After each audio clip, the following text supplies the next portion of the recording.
Le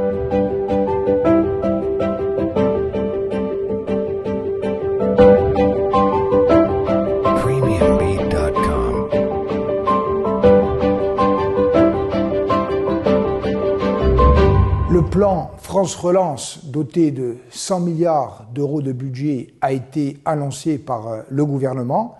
La question centrale qui se pose aujourd'hui, c'est comment ce plan va-t-il être décliné au plan territorial? La collectivité de Corse a vocation, bien sûr, à faire des propositions qui seront définies et élaborées en concertation avec les acteurs économiques et sociaux. Une attente forte et un espoir majeur sont bien sûr que dans le cadre du dialogue avec le gouvernement, ce plan relance Corse soit pris en compte et décliné de façon concertée entre l'État et la collectivité de Corse. Aujourd'hui, la Guadeloupe a pris un sérieux coup en matière économique.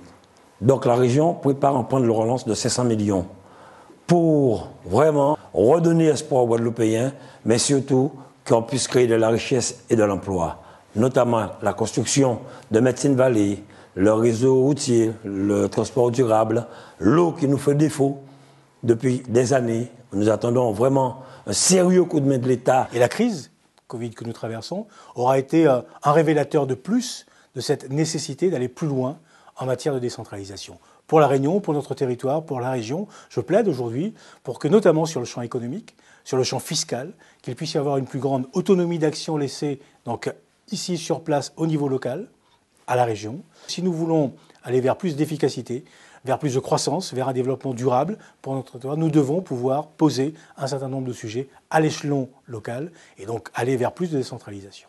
La connaissance du tissu industriel, c'est nous qui l'avons.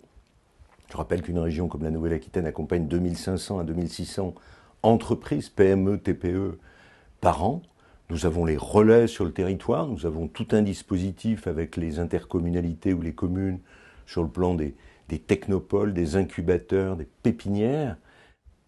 Mais la France a un déficit incroyable, y compris dans les biotech et dans le médicament de demain, sur les fonds propres. Donc le dispositif centralisé de BPI ne marche pas, Nous avons un besoin d'accompagnement en fonds propres, nous avons un besoin de prise de risque, et nous avons un besoin de ce que les économistes appellent l'argent patient, non intrusif, pour accompagner la croissance des PME en ETI, en entreprises de taille intermédiaire.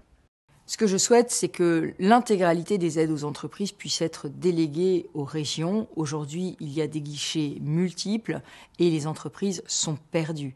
Je vous en donne un seul exemple. Nous avons fait une aide qui s'appelle PME Relance, qui est une aide à l'investissement des entreprises, des PME pour la relance.